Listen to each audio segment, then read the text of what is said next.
ताजी मैं ससुराल नहीं जाऊंगी। शादी के बाद विदाई का समय था। प्रीति अपनी माँ से मिलने के बाद अपने पिता से लिपटकर रो रही थी और वहाँ मौजूद सभी लोगों की आंखों में आंसू थे। उस समय प्रीति ने घूंघट निकाला हुआ था और अब उसका विदा होकर ससुराल जाने का समय हो गया था।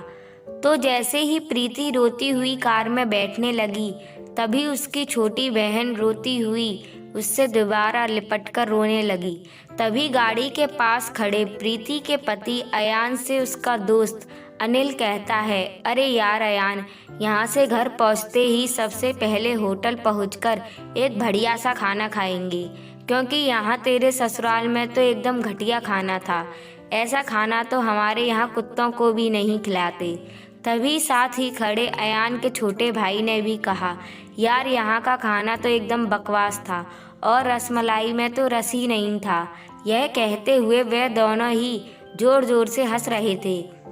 तभी प्रीति के पति अयान ने भी अपने ससुराल वालों का मजाक उड़ाते हुए कहा कि हाँ यार, मैंने भी मजबूरी में ही यहाँ का खाना खा लिया, वरना मैं तो ऐसे खाने को हाथ भी नहीं लगाता। और अब पक्का हम तीनों घर पहुँचते ही होटल का खाना खाएंगे। अपने पति के मुंह से ऐसी सुनकर प्रीति कार में बैठती बैठती रुक गई और उसने गुस्से में सबके सामने अपना घूंघट हटाते हुए कार के दरवाजे को जोर से बंद किया और आंखों में आंसू लिए प्रीति अपने पिताजी के पास चली गई और उनका हाथ पकड़कर उनसे कहा कि पिताजी, मैं ससुराल नहीं जाऊंगी, मुझे यह रिश्ता बिल्कुल मंजूर नहीं है। यह बात प्रीति ने इतनी जोर से कही कि सब लोग उसकी बात सुनकर हक्के बक्के रह गए। सब लोग प्रीति के नज़दीक आ गए और प्रीति के ससुराल वालों पर तो जैसे पहाड़ ही टूट पड़ा हो। वजह क्या थी यह किसी को समझ नहीं आ रहा था। तभी प्रीति के ससुर जी ने आगे बढ़कर प्रीति से पूछा कि प्रीति बेटा, क्या बात है, तुम अचानक शादी होने के बाद अपनी विदाई होने के समय यूँ शादी को नामंजूर कर रही हो।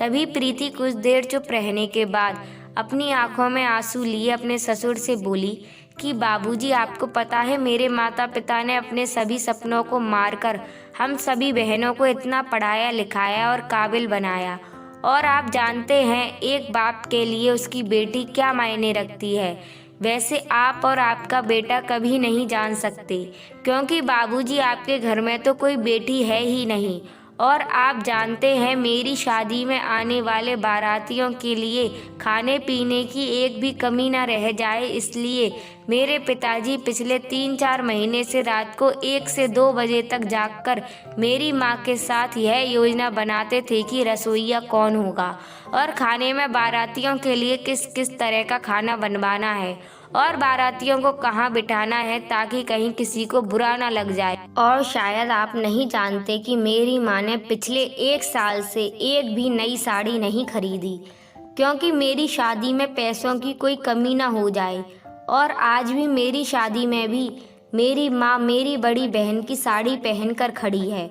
और यह तो कुछ भी नहीं, मेरे पिताजी भी 200 रुपये की इस शर्ट के नीचे कई छेद वाली बनियान पहनकर खड़े हैं, और यह सिर्फ इसलिए ताकि मेरी शादी में कोई कमी ना रह जाए। लेकिन इतनी मेहनत करने के बावजूद भी आज शादी में आपके बेटे को रोटियां ठंडी लगी, उसके दोस्त को खाना घटिया लगा और मेरे देवर जी को रसमलाई में तो रस ही नहीं मिला। और तो और मेरे पति अयान जी तो कह रहे थे कि वह तो ऐसे खाने को हाथ भी नहीं लगाते, बस उन्होंने तो मजबूरी में ही ये खाना खा लिया।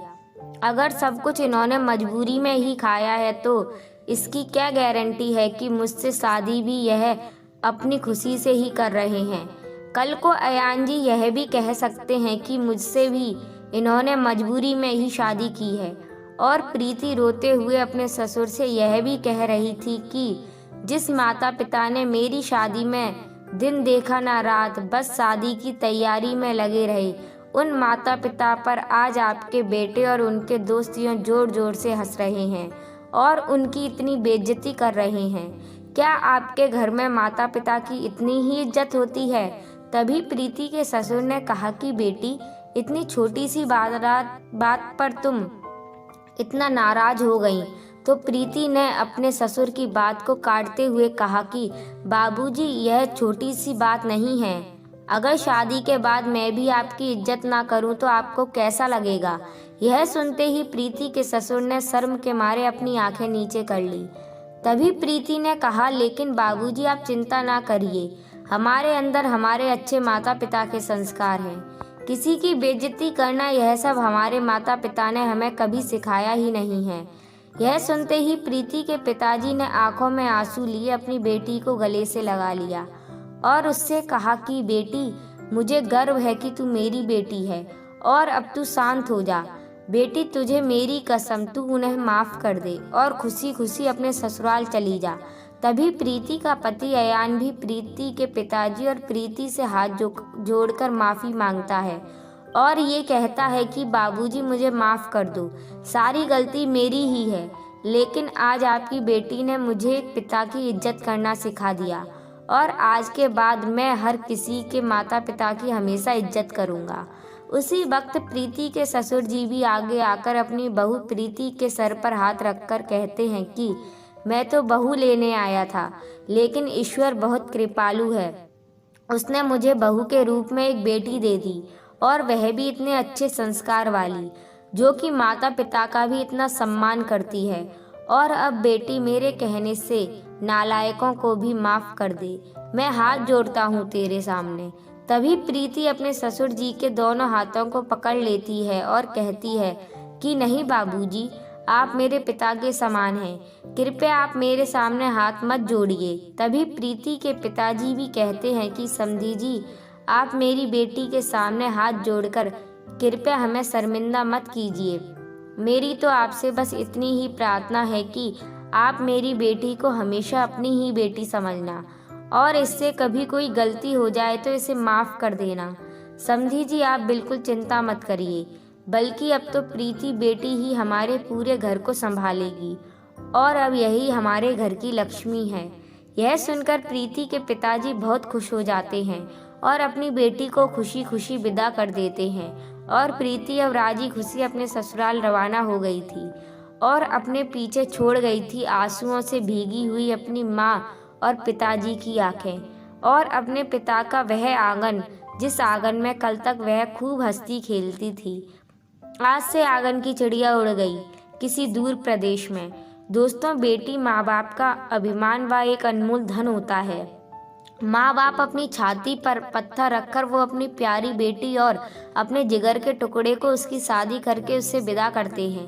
एक बाप अपनी बेटी की शादी करके वैसे ही उससे दूर हो जाता है और हमें उसका अपमान करके उन्हें और दुखी कभी भी नहीं करना चाहिए।